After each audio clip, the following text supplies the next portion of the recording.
Du 7 au 25 octobre dernier, la marine sénégalaise a intercepté 5 pirogues en partance illégale vers l'Europe et a secouru ainsi plus de 388 personnes selon le gouvernement.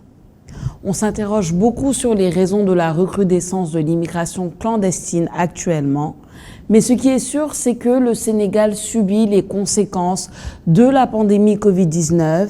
Plusieurs jeunes Sénégalais sans ressources, sans emploi et sans espoir font ce choix terrible de quitter le Sénégal par la mer vers des horizons inconnus.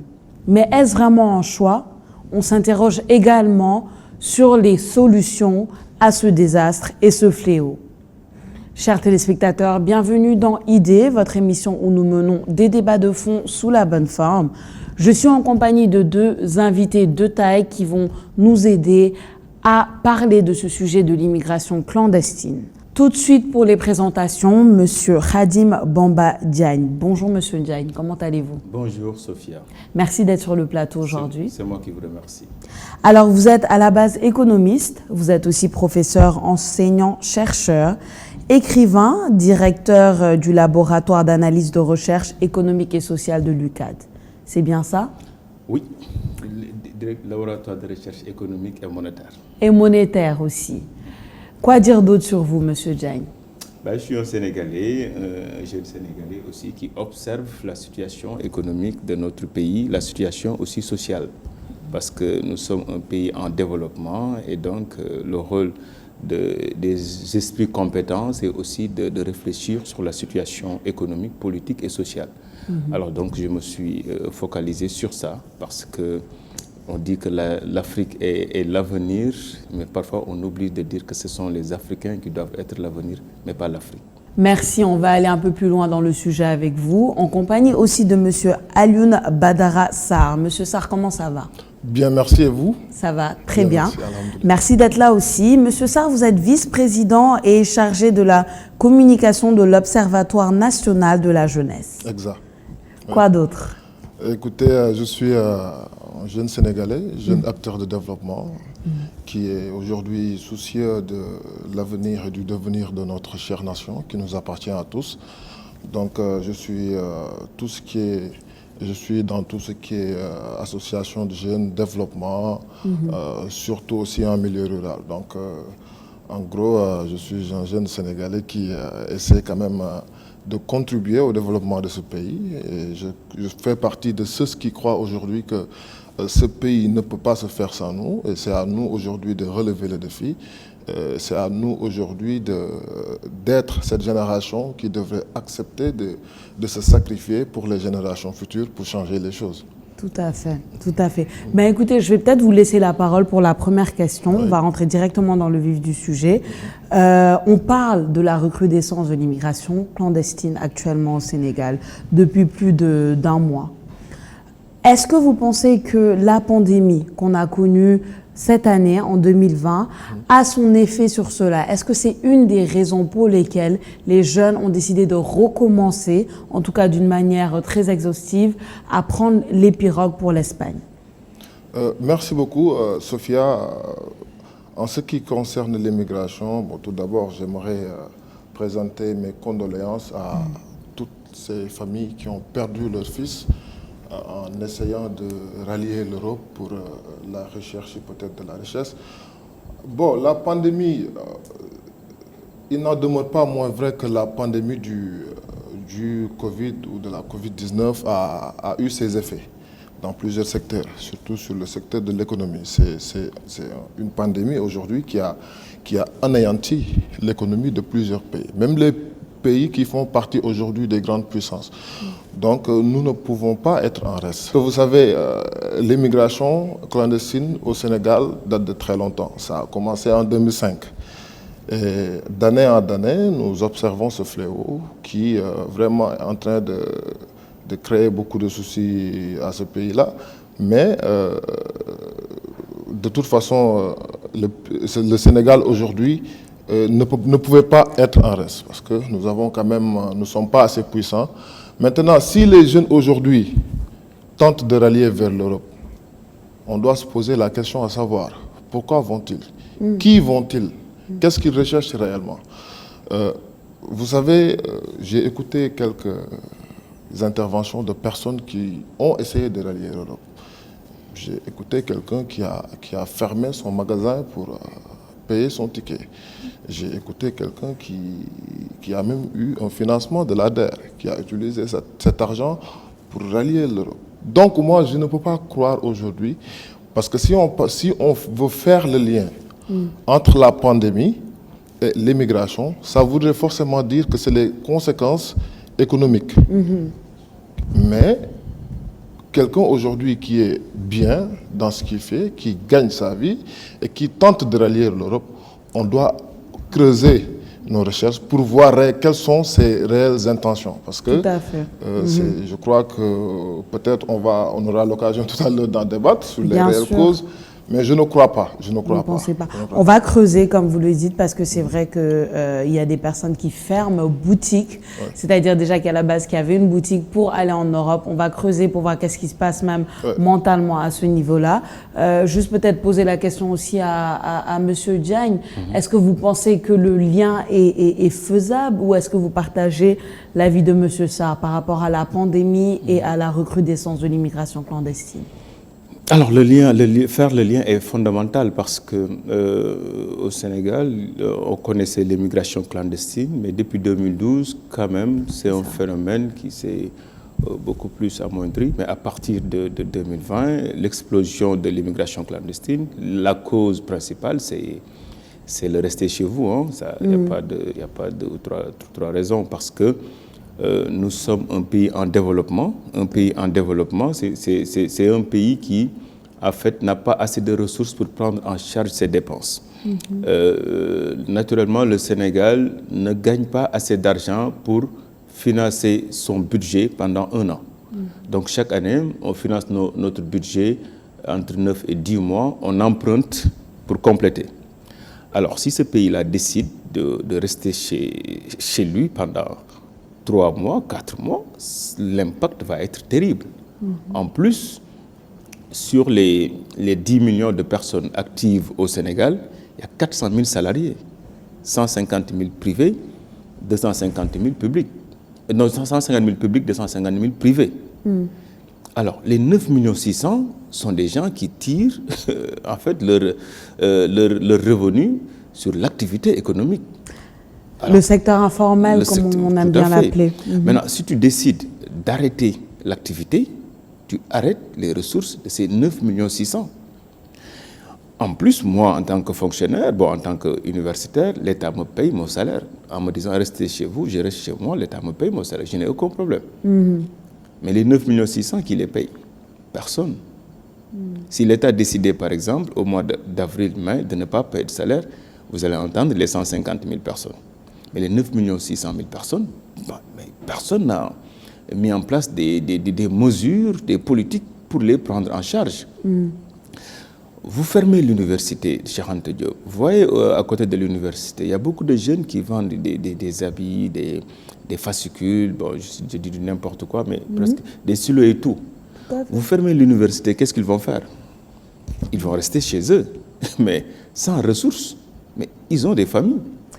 Et ce qui est intéressant, c'est que quand on parle de la fermeture des universités, on pense aux professeurs, on pense aux élèves, on pense aux parents d'élèves, mais on ne pense pas à celui-là qui a son petit espace qui vend ses livres. Mais tout à fait. À partir de ce moment, maintenant, ce monsieur-là n'a plus de ressources, il a une famille. Il faut qu'il prenne en charge sa famille. Le danger, c'est quoi? Il y a 2 options maintenant. Ou il vole, c'est l'agression, ou il essaie de trouver ses propres solutions. Parce que quand vous avez une épargne, et chaque fois vous épargnez pour quelque part améliorer votre business, à un moment donné, la pandémie est là, chaque mois vous sortez, vous utilisez une partie de votre épargne. À un moment donné, vous êtes stressé, parce que vous vous dites que d'ici 3-4 mois, je n'ai plus absolument rien du tout. Est-ce que je ne vais pas tenter quelque chose, partir? Et voilà, parce que quelque part, la situation est un peu plus difficile ici. Pourquoi pas ne pas essayer de voir quelque chose? Un pays pauvre n'avait pas le droit de fermer ses frontières, en fait, de demander à son à ses citoyens de rester chez eux. Le Bénin, le président béninois avait, dès les premiers instants, dit que on ne peut pas choisir de rester chez nous parce qu'on n'a pas les moyens de rester chez nous. Mais justement, et ça me donne envie de demander à M. Sarr, est-ce que vous pensez que disons ce que j'aime bien appeler cet effet miroir qu'on a fait avec des pays comme la France dit on reste chez nous, le Sénégal dit on reste chez nous, la France dit couvre-feu, le Sénégal dit couvre-feu. Est-ce que c'est quelque chose qui nous a aidés finalement au niveau même de l'activité économique ou est-ce que c'est quelque chose qui était nécessaire à votre avis? Écoutez, vous parlez d'effet miroir. Quand la France dit, le Sénégal dit. Moi, je ne suis pas très sûr que ça s'est passé comme ça, en fait. Oui, aujourd'hui, la France a pris des mesures, les États-Unis, ils ont pris des mesures, le Sénégal aussi devrait prendre des mesures. Donc, si ces mesures se sont ressemblées, je ne suis pas très sûr que c'était du copier-coller, comme vous voulez l'insinuer. Mais de toute façon, tous les pays ont leur propre réalité. Tous les pays ont leur propre manière de voir les choses et d'agir. Le gouvernement aujourd'hui a agi face à cette pandémie. Aujourd'hui, on croise les doigts. Nous avons constaté une tendance baissière de cette pandémie. Donc, on ne peut que croire que peut-être que c'est ce que le gouvernement a pris comme mesure, peut-être c'est ce qui est en train de payer, je ne suis pas très sûr. Mais je ne suis pas très sûr qu'il y a eu du copier-coller, comme vous le dites. Enfin, je veux dire, je me souviens de cette première déclaration du président Macky Sall qui avait suivi au lendemain de la déclaration du président Macron et qui était quand même assez similaire à ce niveau-là. Mais bon, les interprétations peuvent être différentes, je vous l'accorde. Il n'y a aucun problème. Monsieur Diagne, au niveau de l'emploi et du chômage au Sénégal, on sait qu'il y a quelque temps, l'OIT, donc l'Organisation internationale du travail, a eu à faire son classement et a classé le Sénégal comme 4e pays avec le plus haut taux de chômage. Qu'est-ce que vous pensez de ce classement-là et comment est-ce qu'on l'interprète? Alors, en fait, le problème est que, je n'y crois pas, pour une raison très simple, qu'il faut comprendre c'est quoi être chômeur au Sénégal. Être chômeur, c'est avoir un travail, avoir un métier et être à la recherche active du travail. Alors au Sénégal, quelque part, les écoles de formation professionnelle sont très limitées. C'est-à-dire que les personnes qui ont un métier et qui sont à la recherche du travail sont très limitées. C'est pour cela que tant qu'on définit le chômage comme ça, on va avoir un taux de chômage très faible. Parce qu'il faut que tu sois formé et que tu sois à la recherche effrénée du travail. C'est ça un chômeur. Ce n'est pas quelqu'un qui ne travaille, ce n'est pas une personne inactive. Nous avons beaucoup de personnes inactives. Mais si on se focalise sur la définition du chômage au Sénégal, on sera entre 12-13%. Ça c'est clair, 12-13%, ça c'est clair. Maintenant, tout dépend du contenu de l'OIT. Qu'est-ce que OIT? Est-ce que OIT ne voulait pas dire sur la population active? La population active, en fait, la part de la population salariée dans la population active. Là, on va voir qu'on peut dépasser même 50%. Parce que si vous prenez tous les Sénégalais qui sont dans l'informel, comme je vous disais, il y a 400 000 Sénégalais qui sont salariés, 9 600 000 ne sont pas salariés. Vous faites ce rapport-là, mais vous voyez que même c'est plus de 97%.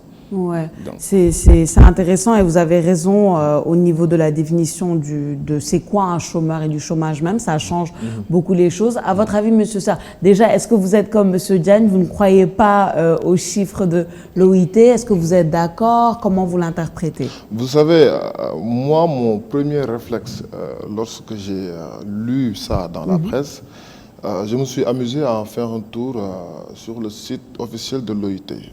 En toute honnêteté, je n'ai pas vu ces informations. Maintenant, ce que je peux dire, c'est que je doute de la fiabilité de ces chiffres.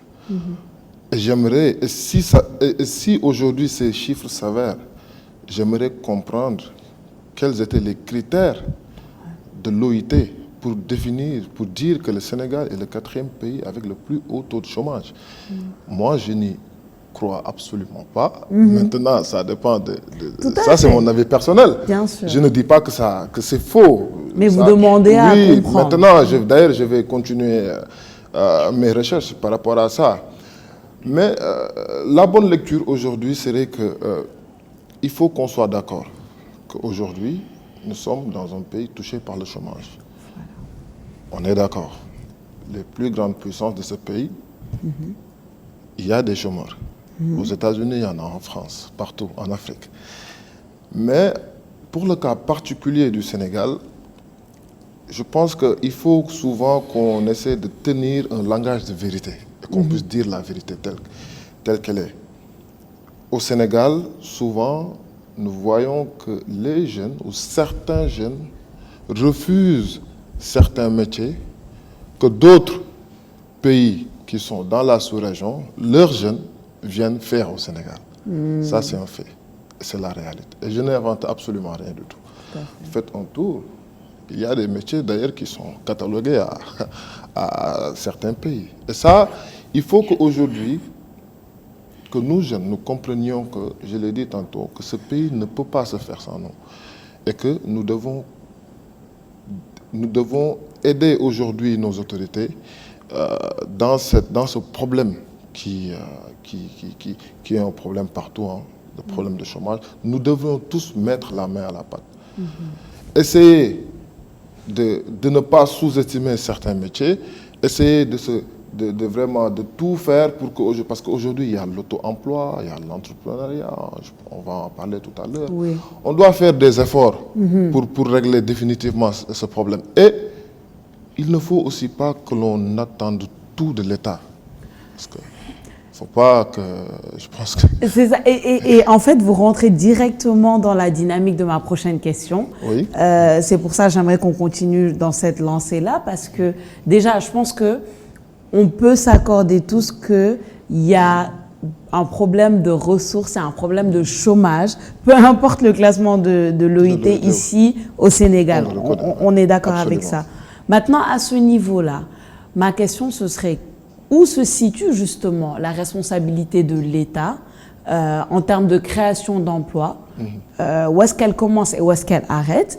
Et en même temps, comme M. Diagne l'a mentionné tout à l'heure, où se situe la responsabilité des jeunes dans leur recherche même? Est-ce que leur recherche est assez active?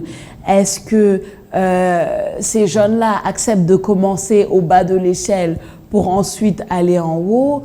Où est-ce qu'on place en fait la responsabilité de chacun? Peut-être M. Diagne d'abord, puis ensuite je vais vous laisser continuer.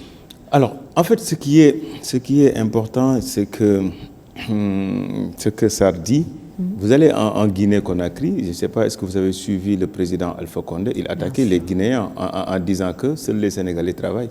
Vous ne travaillez pas, vous êtes paresseux. Ouais. C'est-à-dire que vous allez au Sénégal, vous allez en Guinée, Gabon, Côte d'Ivoire, les métiers que les Guinéens font ici, ce sont les Sénégalais qui les font là-bas. C'est tout à fait naturel, c'est l'homme qui est comme ça. Il y a des choses qu'on ne peut pas faire dans notre quartier, dans notre zone, mais on le fait ailleurs. Nous avons plus de modou-modou, et qu'est-ce que les modou-modou font ailleurs?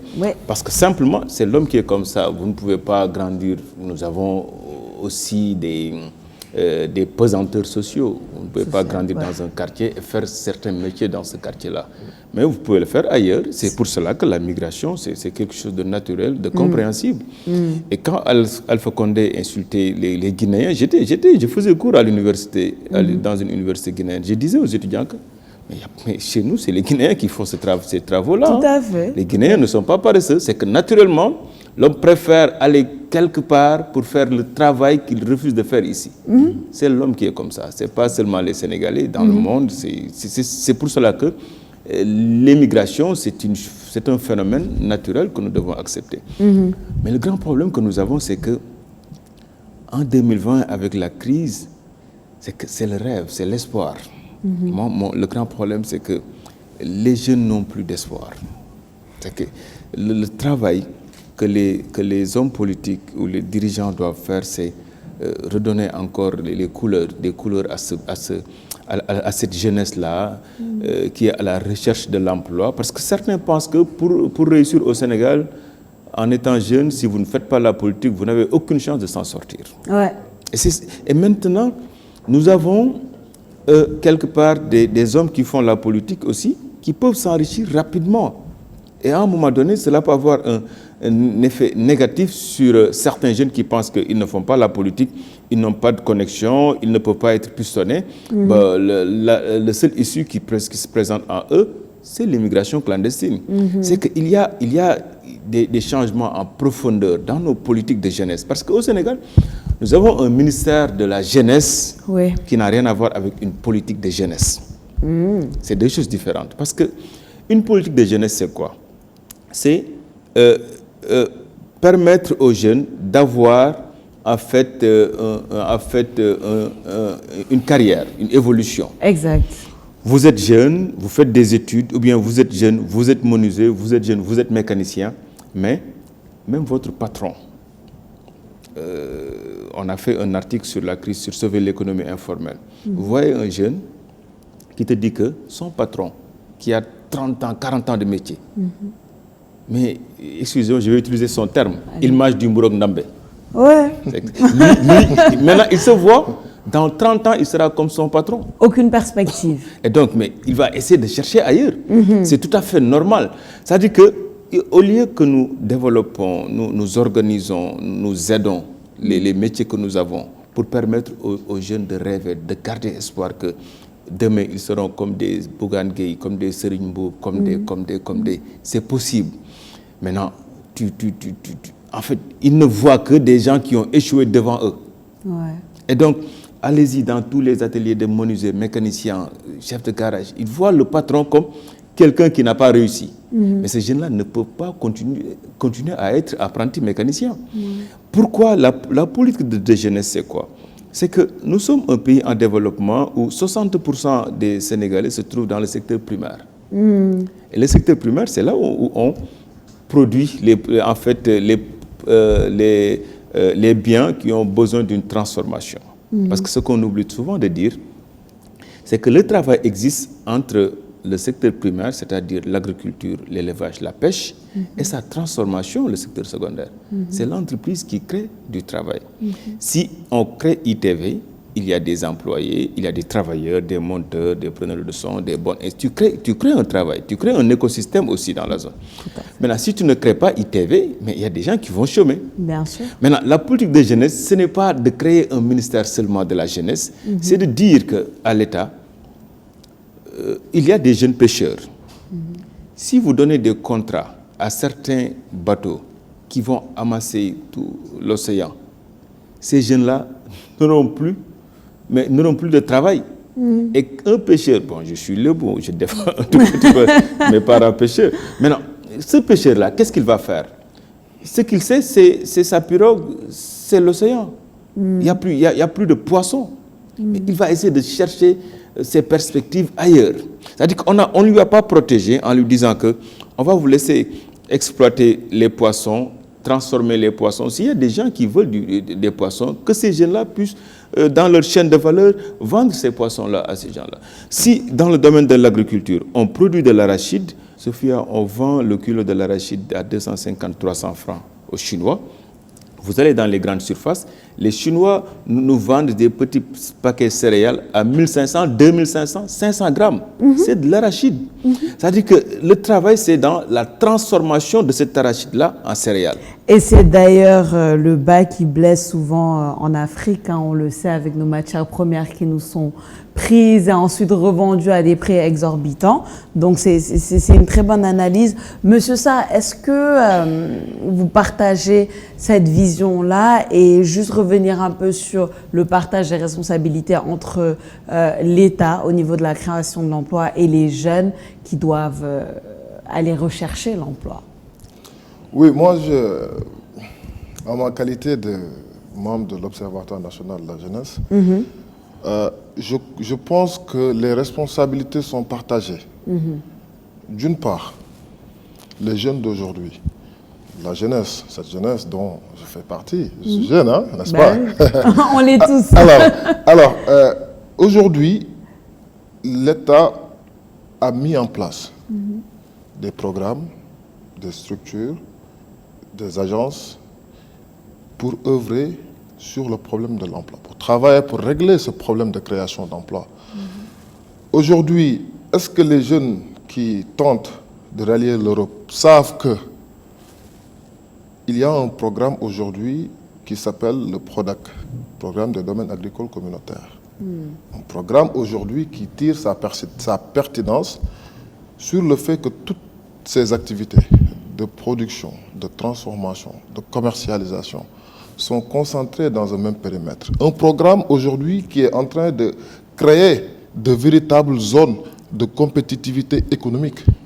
Un programme aujourd'hui qui est en train de travailler pour inverser la tendance de l'exode rural, pour que le jeune alpha qui se trouve à Kolda, qu'on puisse lui créer des conditions de vie qui font qu'il n'aura plus besoin de venir au rond-point du marché Sandaga pour être marchand ambulant. Un programme aujourd'hui qui est en train de...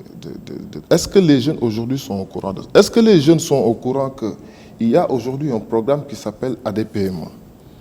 Vous avez envie de rédiger un projet, vous avez un souci de faire votre business plan, vous vous rapprochez de l'ADPMA pour qu'il vous aide dans la rédaction, qu'il vous assiste et vous oriente.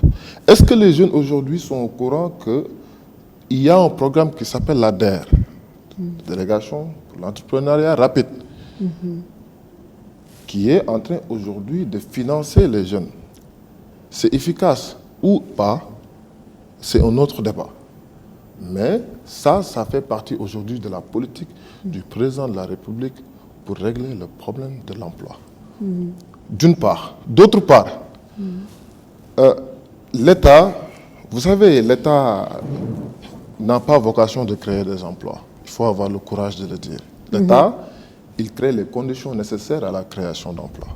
Donc c'est ce qu'il fait. Mais d'autre part, l'État doit mettre les moyens nécessaires pour accompagner cette politique-là. J'ai lu dans la presse récemment que le budget du PRODAC peut-être serait rallongé. On dit bravo. Il devrait en faire de même pour toutes les structures qui œuvrent pour l'entrepreneuriat, qui œuvrent pour la création d'emplois. Et aussi, les jeunes, aujourd'hui, devraient s'informer. Moi, je constate une désinformation totale par rapport à ces programmes. Parce que nous, au niveau de l'Observatoire national de la jeunesse, nous avons un programme qui s'appelle IFOA, informer, former, orienter et accompagner. Je constate qu'il y a une désinformation. Les jeunes aujourd'hui ne sont pas au courant de tout cela. Et pourtant, c'est des programmes, des agences qui sont aujourd'hui faits pour les jeunes, pour régler ce problème d'entrepreneuriat et de création d'emplois. Donc, c'est pourquoi je dis qu'aujourd'hui, les responsabilités sont partagées. Maintenant, je ne dédouane pas l'État, justement. Il doit mettre les moyens. Parce que aussi, c'est bien de mettre des programmes, des agences, mais il faut quand même doter les moyens nécessaires. Parce qu'aujourd'hui, le nombre de jeunes aujourd'hui qui peinent à trouver de l'emploi, c'est un nombre quand même important. C'est un nombre très, très, très important qui peine à trouver de l'emploi. Il y a une désinformation, comme vous le dites, mais ces structures-là ont été mises comme solution à tout ça. En parlant de solutions, et vous l'avez mentionné tout à l'heure, Monsieur Diagne, il y a l'entrepreneuriat qui devient de plus en plus populaire, un peu partout à travers le monde, mais ici aussi au Sénégal, on demande aux jeunes d'entreprendre, de ne pas toujours tout attendre de l'État, par exemple. Qu'est-ce que vous pensez de cette solution-là?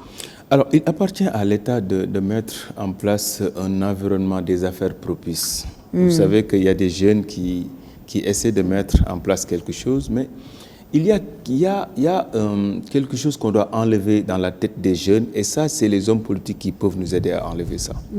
On pense que si vous ne faites pas de la politique, vous n'avez aucune chance sur le marché. Même si vous avez un business plan, un projet bankable, on pense que les agences qui ont été mises en place par l'État financent les projets des jeunes qui font de la politique. Soit, est-ce que c'est vrai, c'est pas vrai, je ne sais pas. Maintenant, la meilleure façon que l'État pouvait faire pour corriger ces erreurs-là. C'est-à-dire que toute politique, tout projet qu'on met en place pour les jeunes, que même le directeur soit nommé par appel d'offres. On sait que c'est un Sénégalais, un des meilleurs Sénégalais, nommé sur ce poste-là pour prendre en charge les problèmes des Sénégalais.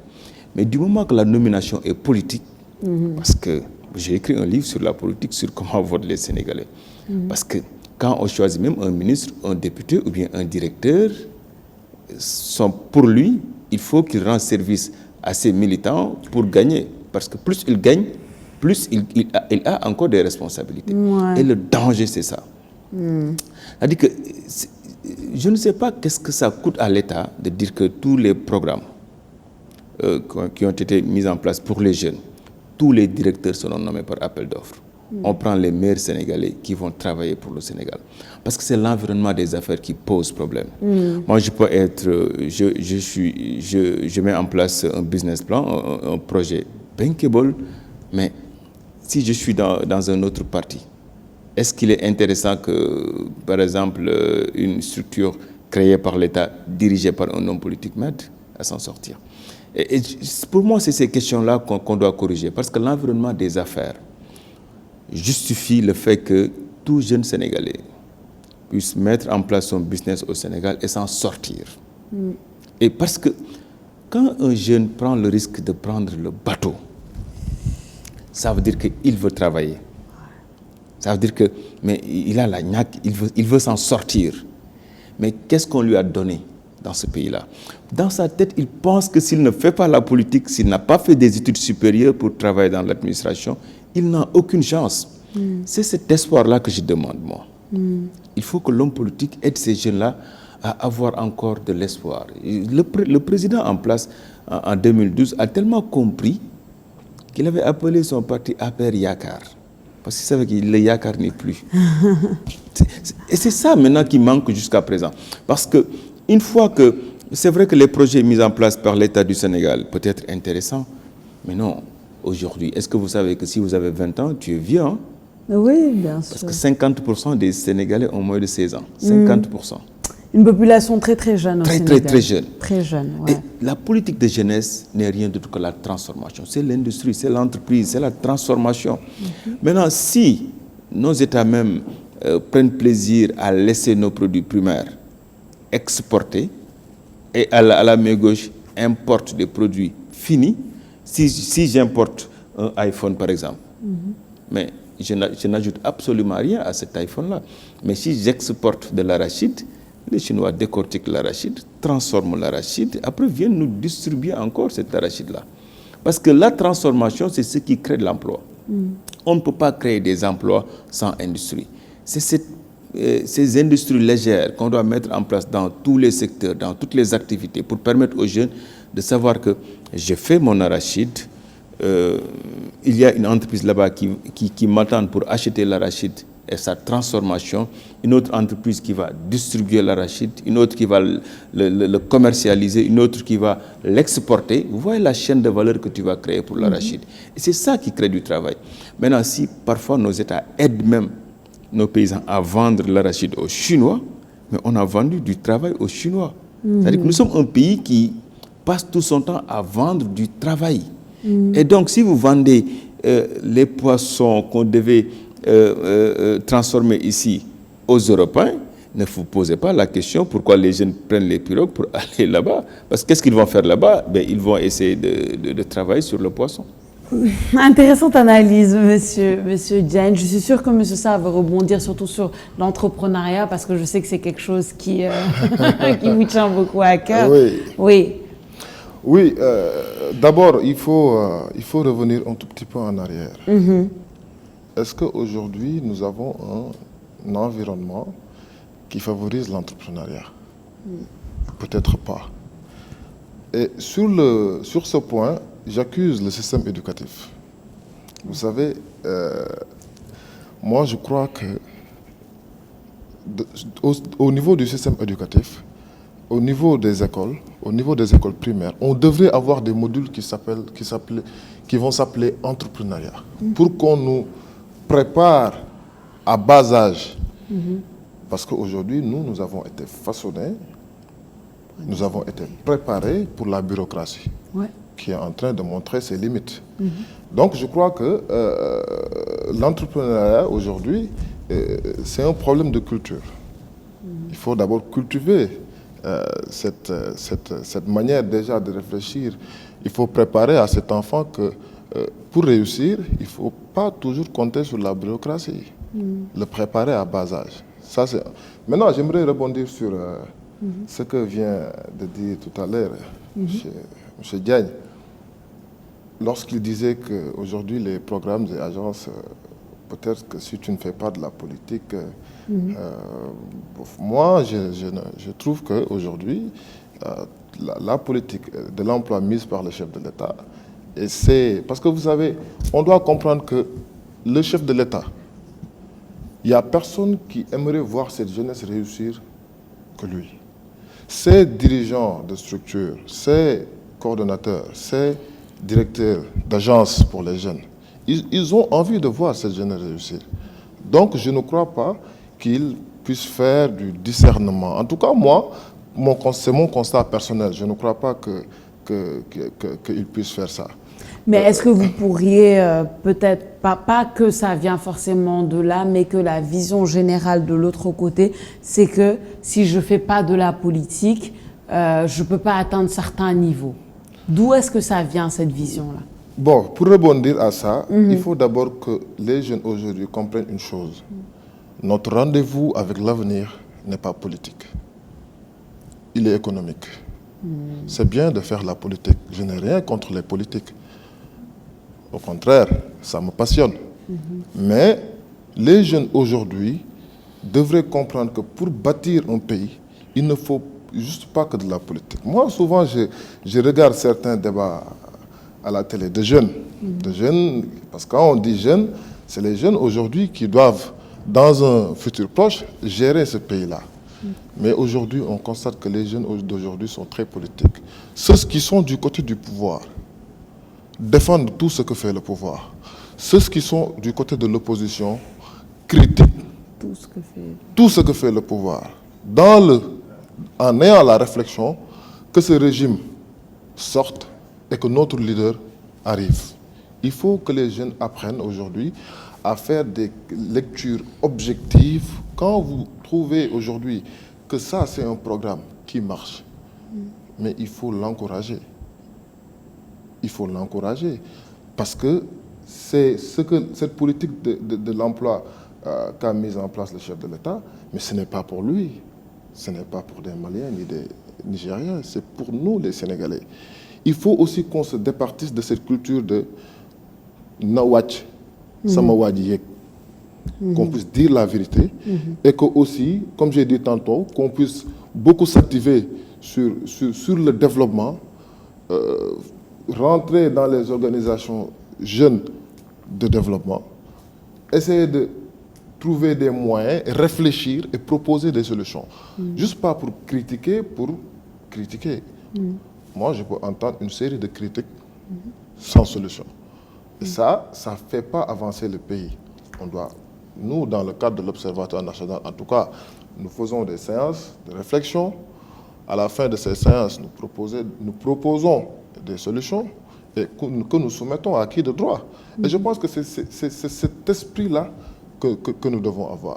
Maintenant, en ce qui concerne l'entrepreneuriat, je pense que c'est la voie.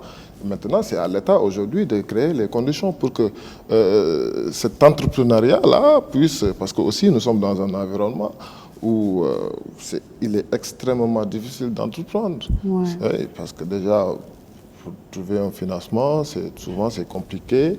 Mais de toute façon, que les jeunes fassent ce qu'ils ont à faire et ne pas toujours accuser l'État. Parce que nous devons réfléchir comment aider l'État au lieu de toujours attendre qu'est-ce que l'État peut faire. Nous devons voir qu'est-ce que nous, jeunes, nous pouvons faire pour l'État du Sénégal. Mais ne pas toujours se focaliser qu'est-ce que l'État peut faire pour nous. Responsabilité partagée de tous les côtés, je pense qu'on peut retenir ça. J'aimerais quand même qu'on revienne sur un fait particulier, Monsieur Diagne. On parle beaucoup d'entrepreneuriat, on parle beaucoup de comme le dit M. Sarr, de différentes structures qui ont été mises en place pour l'emploi, etc. Mais j'aimerais qu'on se penche un petit peu pour ces jeunes-là, pour qui tout cela n'est pas du tout une solution. Dans le sens où, oui, mais pour entreprendre, il faut quand même un minimum. Oui, mais pour aller vers ces structures-là, il faut quand même savoir lire et écrire. Par exemple, ces jeunes-là qui n'ont vraiment aucun espoir, parce que c'est beaucoup d'entre eux qui prennent la pirogue. Ces jeunes-là qui ne savent pas d'où va venir leur repas de demain, etc., qui sont carrément au bout du rouleau. Qu'est-ce qu'on leur dit à ces jeunes-là? Merci pour la pertinence de la question, parce que c'est cette question-là, moi, qui me tient à cœur et qui m'interdit même de sanctionner ces jeunes-là qui prennent la pirogue. Entre nous, parce que je me dis qu'il n'y a plus d'espoir. C'est-à-dire qu'ils sont au bas de l'échelle et parfois, toutes les politiques qu'on met en place, on oublie ces jeunes-là. Et parfois, quelque part, ils se débrouillent, et difficilement. Et c'est parfois le petit marchand ambulant qui, vous voyez, toute sa marchandise, ça ne fait même pas 10 000 francs. Je vous dis, derrière la chaise arrière de ma voiture, mais vous allez voir, des CD à n'en plus finir. Moi, à chaque fois qu'ils me vendent, j'achète. Parce qu'en réalité, je récompense son effort. Bah oui. Parce que je sais que c'est compliqué, c'est difficile, mais malheureusement, il n'y a aucune politique qui pense à eux. Parce qu'il faudra que notre système éducatif, comme l'a dit Sarr, évolue un tout petit peu. On doit dépasser d'enseigner certains jeunes avec créer costume, cravate. Non. Vous prenez les jeunes menuisiers. Dans chaque quartier, on doit commencer à réfléchir sur un développement endogène du quartier. Vous voyez que dans chaque quartier, il y a des écoles, il y a des tables bancs, il y a des ainsi de suite. On doit essayer de tout faire pour que les menuisiers soient organisés. Parce que d'habitude, au Sénégal, dans notre culture, si vous échouez à l'école primaire, on vous envoie ou au Dara ou dans les menuisiers mécaniciens. Parce qu'on pense que tu n'es pas intelligent, tu dois aller là-bas. Et après, on te laisse comme ça, on te laisse avec l'école de la rue. Ouais. Ça peut être bien ou ça peut ne pas être bien. Mais lui, si on ne le capacite pas pour lui montrer qu'avec ce que tu fais, même si dans un premier temps c'est un peu compliqué, mais si tu mets ta griffe, ta marque, tu es un bon menuisier, tu peux t'en sortir. Mais pour lui, il ne fait pas partie de ce Sénégal-là, des costumes cravates, où les gens parlent du français fort, comme le gros français, comme le disent les Ivoiriens. Le gros français. donc, à un moment donné, il pense qu'il est exclu du système. C'est-à-dire que nous, c'est pour cela que je me bats pour qu'on enlève le mot informel dans notre dictionnaire. D'habitude, tout ce qu'on parle d'informel, c'est des gens qui n'ont pas fait l'école des Blancs. Excusez-moi du terme. C'est-à-dire que c'est des gens qui sont dans les daras, qui voient toujours l'autre Sénégal, costume, cravate, comme les Sénégalais formels. Eux qui sont dans les autres secteurs, ils sont dans l'informel. Quand on a un pays, on doit essayer de mettre en place des stratégies pour des formations, permettre à ces jeunes-là d'être capacités. C'est pour cela que je vous dis que c'est ça une politique de jeunesse. Vous allez dans une région, par exemple, comme Diourbel, des jeunes, ou surtout les femmes, et ça m'a beaucoup plu, de voir que des femmes ont mis en place des GIE pour que, après la production agricole de leur mari, ils transforment cet arachide-là en huile. Au lieu de les aider, oui, cette huile-là peut avoir une forte dose d'aflatoxine, peut produire cancérogène. Et ceux qui le disent, mais mange du mafé sans problème. Mange du guertetiaf sans problème. Wow. Mais c'est ça, ça dit qu'au lieu de les aider, c'est un travail que ces femmes-là viennent de créer. Comment faire pour que cette huile-là sera utilisée par les entreprises commercialisées au Sénégal? Parce que nous tous, nous avons ce patriotisme économique. Tout Sénégalais veut consommer des produits purement sénégalais. Ou on devrait en tout cas. Non, mais c'est parce qu'on en demande. Je dis souvent que je donne toujours l'exemple que j'étais gamin, je connaissais les journaux Figaro, Le Monde. Mes parents écoutaient Radio France Internationale. Mais quand au Sénégal, les gens ont mis en place des journaux lisibles, on a commencé à les lire. Des télévisions intéressantes, les gens ont commencé à regarder nos télévisions. C'est-à-dire qu'il faut qu'on cède, il faut qu'on arrête de donner par exemple tous les gros marchés, gros budgets aux entreprises étrangères. Parce que si tu donnes, tu fais une route, tu donnes ça à une entreprise étrangère. Le chef d'entreprise sénégalaise qui veut gagner un marché en Gambie ou bien en Guinée, on lui dit que même chez toi, tu ne gagnes pas les routes. Pourquoi tu veux gagner ici les routes? C'est cette stratégie-là qui manque. Parce que quand il y a industrie, il y a développement, certains jeunes vont travailler, seront capacités, et donc ça va permettre aux Sénégalais, comme ce que font les Français, de bonne guerre. Les Français font tout pour que leurs entreprises gagnent des marchés au Sénégal. On doit tout faire pour gagner des marchés dans la sous-région. Mais il faudra qu'il y ait une politique industrielle, une politique d'emploi, et ça, c'est l'État avec l'environnement des affaires. Qui peut le faire, oui, tout à fait. Ça demande un certain patriotisme. C'est le mot qui me vient directement à l'esprit. Monsieur Sarr, j'aimerais vous laisser réagir sur la question de ces jeunes-là qu'on oublie souvent, qui sont aussi souvent ceux qui partent, qui n'ont pas la possibilité, qui n'ont en fait aucune possibilité, mais aussi en vous demandant, est-ce qu'à côté de ça, vous pensez qu'il y a une certaine mentalité et un manque de patriotisme et toujours cette vision de voir l'Europe ou bien l'Occident comme meilleur que nous, qui fait aussi que beaucoup ont cette envie de partir là?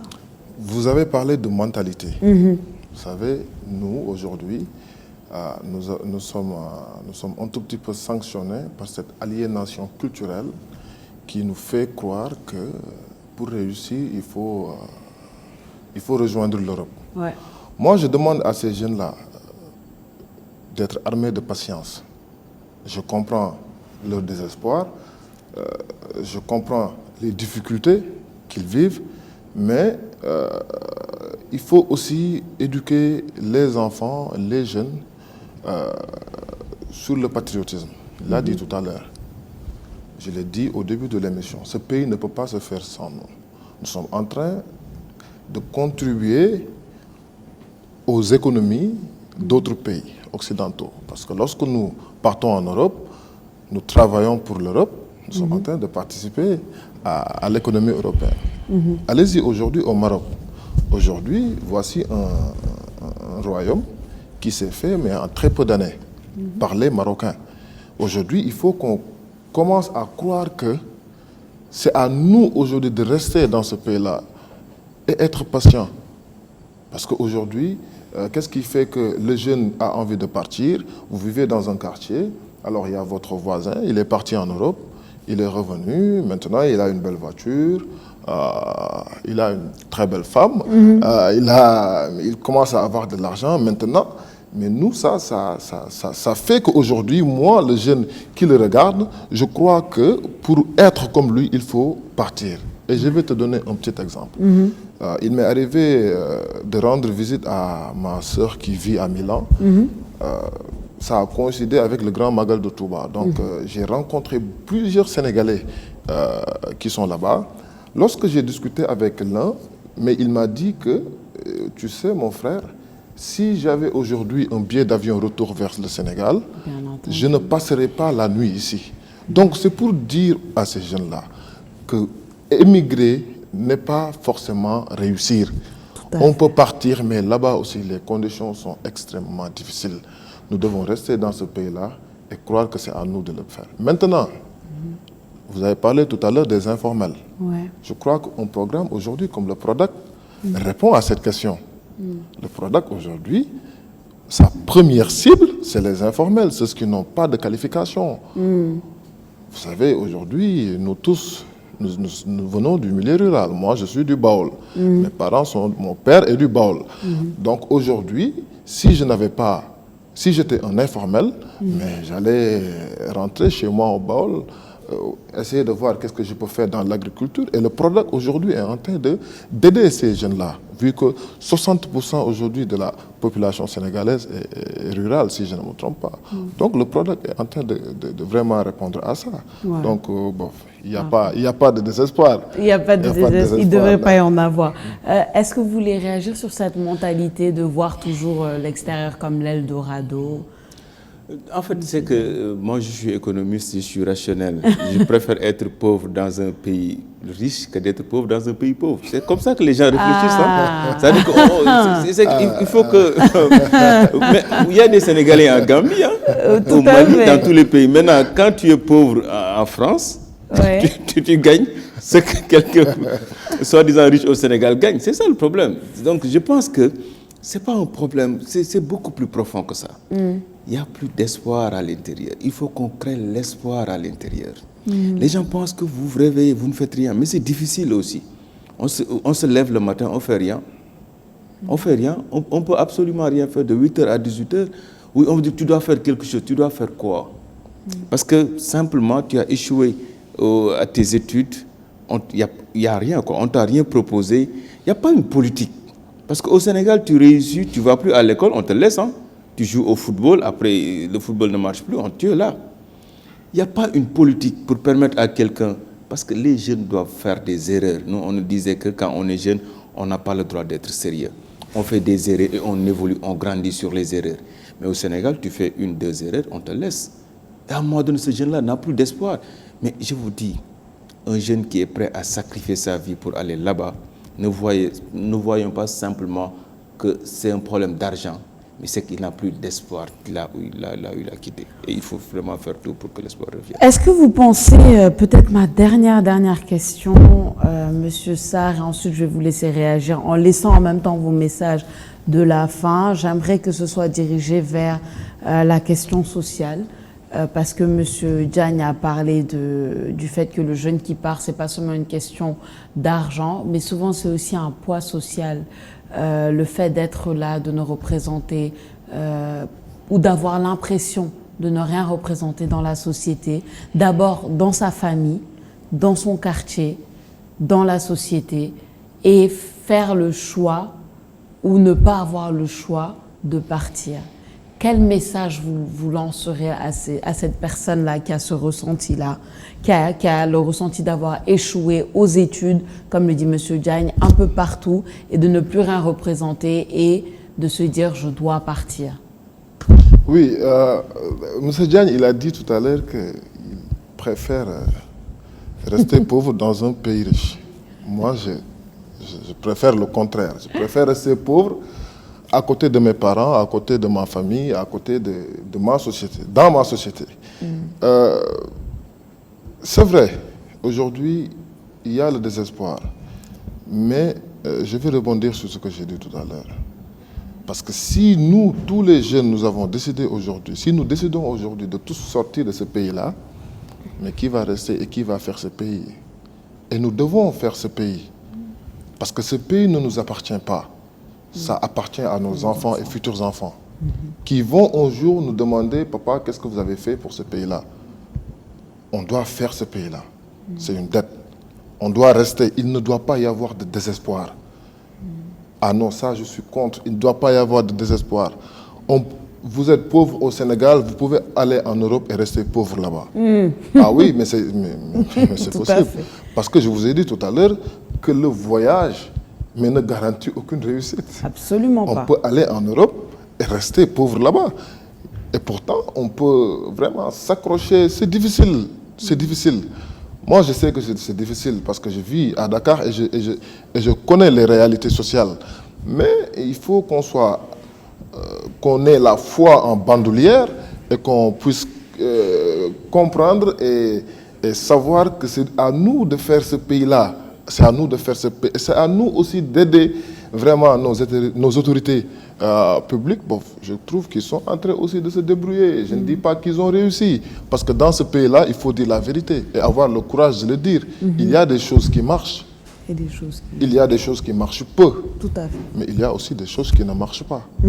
Donc aujourd'hui, c'est à la jeunesse aujourd'hui d'aider ces autorités publiques pour que cette jeunesse réussisse, pour que cette jeunesse puisse réussir. Et bon, mon dernier mot, mon message de la jeunesse, la réussite appartient à tous. La réussite appartient à tous. La réussite appartient à celui qui va vers. D'accord? Et nous sommes dans un pays où plus rien ne se donne. Tout s'arrache. Lorsque la réussite ne vient pas vers vous, mais arrachez-le. Et pour finir, je veux juste dire que nous devons croire en cette expression que j'aime bien dire, Tok Teki. C'est ce que nous croyons. Parfait, merci beaucoup Monsieur Sarr. Monsieur Diagne, vos mots de la fin? Alors, vous remercier M. Sarr aussi. C'est un plaisir de parler sur un thème qui intéresse vraiment les jeunes Sénégalais. C'est vrai que l'État a un rôle extrêmement important à jouer. Les jeunes aussi, surtout formés dans l'école classique aussi, doivent comprendre aussi qu'ils peuvent s'en sortir ici. C'est rare de voir, bon, j'ai eu la chance de faire les Dara et de faire l'école, donc j'ai fait les deux écoles. C'est rare de voir ceux qui ont fait les Dara chemin, rarement. C'est rarement, parce qu'en réalité, on les apprend à être endurants. On les apprend à gagner leur vie licitement. C'est pour cela que parfois, vous voyez un petit Baol qui quitte du Baol avec, après le Coran, il est venu à Dakar, il est un petit commerçant, mais step by step, il construit ce qu'il veut. Il n'a pas besoin de porter costume, cravate et de rêver d'être directeur d'une entreprise que Khadim Bamba a créée. C'est-à-dire qu'il faut qu'on les apprenne à créer des choses qui leur appartiennent. Maintenant, il appartient à l'État de mettre l'environnement des affaires. C'est-à-dire que le Sénégal soit une terre fertile, que tous les rêves se réalisent.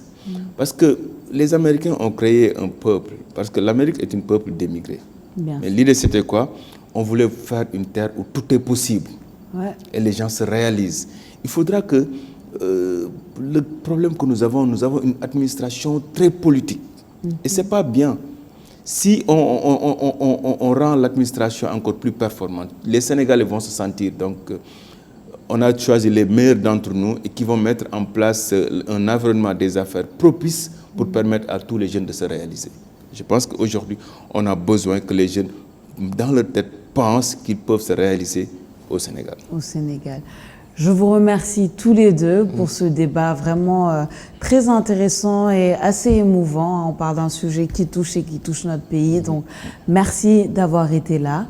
Nous remercions aussi toute l'équipe. Chers téléspectateurs, vous avez suivi votre émission Idées. Cette émission où nous menons des débats de fond sous la bonne forme. Nous présentons également nos condoléances à toutes les familles qui ont perdu des proches, des enfants, des frères, des sœurs, dû à l'immigration clandestine. Je suis Sophia Ba et nous vous donnons rendez-vous prochainement sur ITV.